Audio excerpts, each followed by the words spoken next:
Magandang umaga, ngayon po'y araw ng Miyerkules, July 3, 2024. Update po muli sa lagay ng panahon. Ayon sa Pag-asa, Intertropical Convergence Zone or ITCZ nakakaapekto sa Palawan at Southern Mindanao. Easterlies naman ang nakakaapekto sa eastern section ng Luzon at Visayas. Walang bagyo o low pressure area na minomonitor sa loob ng Philippine Area of Responsibility na maaaring makapekto sa ating bansa. Ngayong buwan ng Hulyo, ayon sa Pag-asa, hanggang 3 bagyo ang posibleng pumasok sa loob ng ating Philippine Area of Responsibility.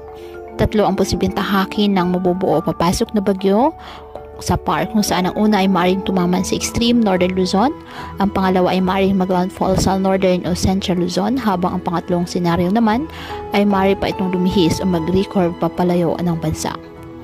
Inaasahan ng Pag-asa na mas marami ng lugar sa bansa ang uulanin ngayong Hulyo, habang nilinaw naman ng nasabing ahensya na manatili pa rin ang La Nina sa Pilipinas, kung saan may posibilidad na hindi ito magtuloy.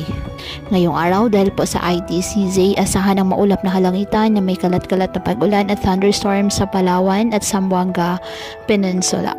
Ang Aurora, Quezon, Bicol Region at Eastern Visayas bahagyang maulap hanggang sa maulap na halangitan with isolated rain showers or thunderstorms dahil po sa easterlies. At ang nalalabing bahagi ng bansa kasama na ang Metro Manila bahagyang maulap hanggang sa maulap na halangitan with isolated rain showers or thunderstorms dahil naman sa mga localized thunderstorms. Kaya patuloy pa rin po natin na pinag-iingat ang ating mga kababayan sa bantapon ng mga posibilidad ng pagbaha at pagguho ng lupa, lalo na kapag may malalakas na ulan. At ugaliin po na magdala palagi ng payong o hati naman panangga sa ulan sa tuwing lalabas po ng ating mga tahanan. At yan po muna ang update sa lagay ng panahon ngayong araw.